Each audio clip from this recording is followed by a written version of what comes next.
শেখ হাসিনা ও ওবায়দুল কাদের সহ ১৭ জনের দেশত্যাগে নিষেধাজ্ঞা। বগুড়া ৭, খালেদা জিয়া ও বগুড়া ৬ আসনে তারেক রহমানের পক্ষে মনোনয়ন সংগ্রহ। তারেক রহমানের ফ্লাইট থেকে ২ ক্রুকে প্রত্যাহার।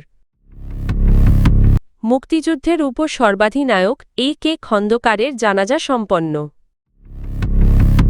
প্রথম আলো, ডেইলি স্টারে হামলা, বাংলাদেশের গণতন্ত্রের জন্য ভয়াবহ মুহূর্ত। ক্ষমতাচ্যুত সাবেক প্রধানমন্ত্রী শেখ হাসিনা, সাবেক সড়ক ও সেতুমন্ত্রী ওবায়দুল কাদের সহ ১৭ জনের দেশত্যাগের নিষেধাজ্ঞা দিয়েছেন ঢাকার একটি আদালত। রোববার ঢাকা মহানগর জ্যেষ্ঠ বিশেষ জজ আদালতের অবকাশকালীন বিচারক মোহাম্মদ আবদুল্লাহ আল মামুন দুর্নীতি দমন কমিশন দুদক এর আবেদনের পরিপ্রেক্ষিতে এ আদেশ দেন। দুদকের পক্ষে আবেদন করেন সংস্থাটির সহকারী পরিচালক তানজিল হাসান। দেশত্যাগে নিষেধাজ্ঞাপ্রাপ্ত অন্যদের মধ্যে রয়েছেন সাবেক মন্ত্রী আমির হোসেন, আমু-আনিসুল হক, তোফায়েল আহমেদ খন্দকার, মোশাররফ হোসেন প্রতিমন্ত্রী, এম.এ. মান্নান সচিব, এম.এ.এন.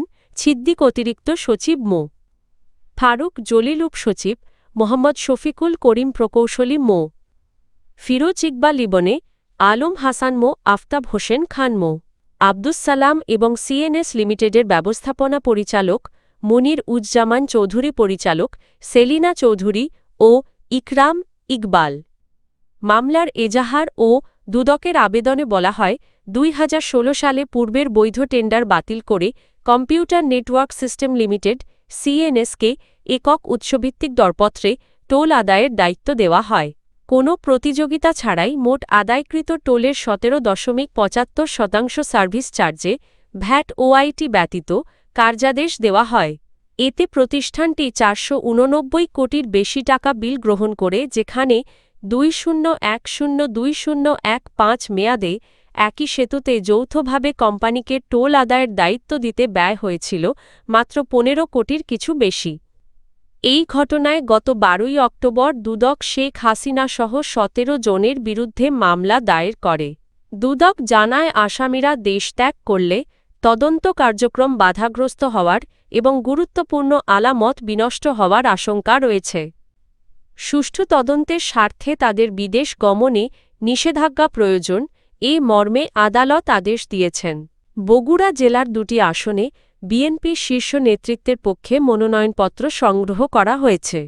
বগুড়া -৭, গাবতলী শাহজাহানপুর আসনে বিএনপি চেয়ারপারসন বেগম খালেদা জিয়া এবং বগুড়া -৬ সদর আসনে দলের ভারপ্রাপ্ত চেয়ারম্যান তারেক রহমানের পক্ষে মনোনয়নপত্র তোলা হয়। রোববার দুপুর ১:৩০টার দিকে শহরের গোহাইল রোডের নির্বাচন অফিস থেকে বেগম খালেদা জিয়ার পক্ষে মনোনয়নপত্র সংগ্রহ করেন তাঁর নির্বাচনী সমন্বয়ক ও সাবেক সংসদ সদস্য হেলালুজ্জামান তালুকদার লালু। এ সময় বিএনপির নেতাকর্মীরা উপস্থিত ছিলেন। মনোনয়ন উত্তোলনের পর তিনি বলেন, খালেদা জিয়া এই আসন থেকে টানা ৩ বার নির্বাচিত হয়েছেন এবং এবার জনগণ তাকে সর্বোচ্চ ভোটে নির্বাচিত করতে আগ্রহী। অন্যদিকে দুপুর 12:30টার দিকে জেলা প্রশাসক তৌফিকুর রহমানের কাছ থেকে তারেক রহমানের পক্ষে মনোনয়নপত্র সংগ্রহ করেন জেলা বিএনপির সভাপতি রেজাউল করিম বাদশা। এ সময় জেলা ও মহানগর বিএনপির একাধিক নেতা উপস্থিত ছিলেন। নির্বাচন আচরণবিধি লঙ্ঘনের আশঙ্কায় বিপুল সংখ্যক নেতাকর্মী জেলা নির্বাচন অফিস ও প্রশাসক কার্যালয় চত্বরে অবস্থান নিলেও মনোনয়ন তোলার সময় তারা ভেতরে যাননি। মনোনয়নপত্র উত্তোলন শেষে রেজাউল করিম বাদশা বলেন, তারেক রহমান বগুড়া সদর আসন থেকে আসন্ন জাতীয় সংসদ নির্বাচনে অংশ নেবেন। এটি বগুড়াবাসীর জন্য গর্বের বিষয় এবং এলাকার মানুষ ধানের শীষ প্রতীকে তাকে ভোট দিতে অপেক্ষায় আছেন।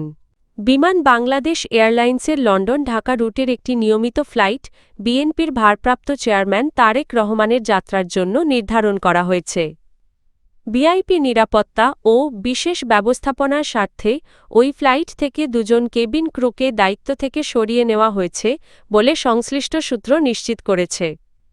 দায়িত্ব থেকে প্রত্যাহার হওয়া কেবিন ক্রু হলেন জুনিয়র পার্সার মো. সওগাতুল আলম সওগাত এবং ফ্লাইট স্টুয়ার্ডেস জিনিয়া ইসলাম। বিমান বাংলাদেশ এয়ারলাইন্সের দায়িত্বশীল একটি সূত্র জানায়, গোয়েন্দা প্রতিবেদনে উঠে আসা কিছু তথ্যের ভিত্তিতেই এই সিদ্ধান্ত নেওয়া হয়েছে। সূত্র অনুযায়ী ওই 2 কেবিন ক্রুর রাজনৈতিক সংশ্লিষ্টতার অভিযোগ এবং আওয়ামী লীগের কয়েকজন নেতার সঙ্গে তাদের ছবি সামাজিক যোগাযোগ মাধ্যমে ছড়িয়ে পড়ার বিষয়টি আলোচনায় আসে। পাশাপাশি তারা নিয়মিত সাবেক সংসদ সদস্য শেখ সেলিমের ফ্লাইট পরিচালনায় যুক্ত ছিলেন, এমন তথ্য গোয়েন্দা প্রতিবেদনে উল্লেখ করা হয়। এসব কারণে ভিআইপি যাত্রীর নিরাপত্তা ঝুঁকির আশঙ্কা বিবেচনায় নেওয়া হয়।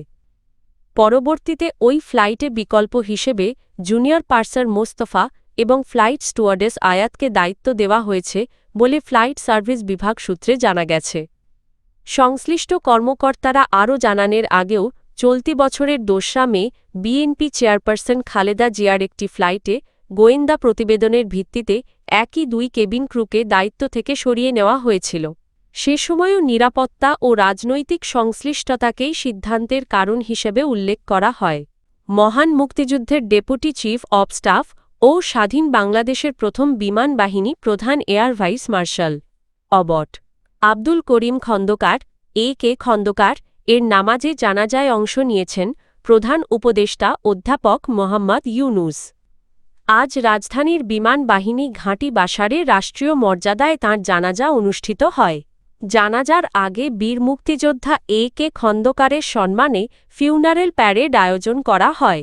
জানাজায় অন্তর্বর্তী সরকারের উপদেষ্টারা ছাড়াও সেনানৌ ও বিমান বাহিনীর প্রধানসহ উচ্চপদস্থ সামরিক ও বেসামরিক কর্মকর্তারা অংশ নেন।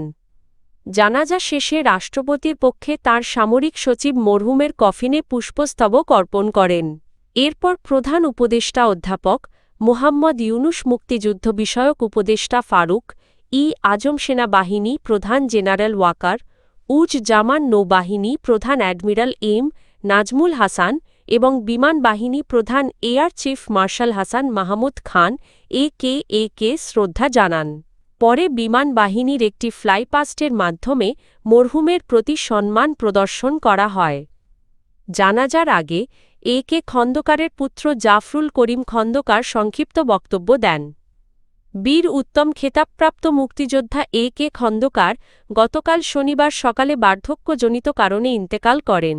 তিনি ছিলেন মুক্তিযুদ্ধের অন্যতম সংগঠক, মুক্তিবাহিনীর ডেপুটি চিফ অব স্টাফ, স্বাধীন বাংলাদেশের প্রথম বিমান বাহিনী প্রধান এবং সাবেক মন্ত্রী। ১৯৭১ সালের মুক্তিযুদ্ধে তার কৌশলগত সিদ্ধান্ত, সাংগঠনিক দক্ষতা ও নেতৃত্ব দেশের স্বাধীনতা অর্জনে গুরুত্বপূর্ণ ভূমিকা রাখে। ঢাকায় নিযুক্ত ইউরোপীয় ইউনিয়নের রাষ্ট্রদূত মাইকেল মিলার বলেছেন, প্রথম আলো ও ডেইলি স্টারে হামলা মানে গণমাধ্যমের স্বাধীনতা ও মতপ্রকাশের স্বাধীনতার ওপর সরাসরি আঘাত। এটি বাংলাদেশের গণতন্ত্রের জন্য একটি ভয়াবহ মুহূর্ত ছিল। আজ রোববার দুপুরে প্রথম আলো কার্যালয়ে সহমর্মিতা জানাতে এসে তিনি এই মন্তব্য করেন। বৃহস্পতিবার রাতে প্রথম আলো কার্যালয়ে সন্ত্রাসী হামলা, অগ্নিসংযোগ ও লুটপাটের ঘটনায় গভীর নিন্দা ও প্রতিবাদ জানান রাষ্ট্রদূত। মাইকেল মিলার হামলায় ক্ষতিগ্রস্ত ভবন পরিদর্শন করেন এবং ঘটনার সার্বিক পরিস্থিতি সম্পর্কে প্রথম আলোর জ্যেষ্ঠ সাংবাদিকদের সঙ্গে কথা বলেন। তিনি আইন শৃঙ্খলা রক্ষাকারী বাহিনীর ভূমিকা ও পরিস্থিতি নিয়ন্ত্রণে নেওয়া পদক্ষেপ সম্পর্কেও খোঁজ নেন।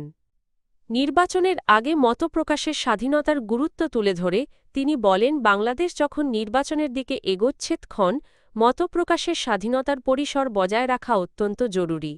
আমরা এ ধরনের ঘটনার পুনরাবৃত্তি দেখতে চাই না।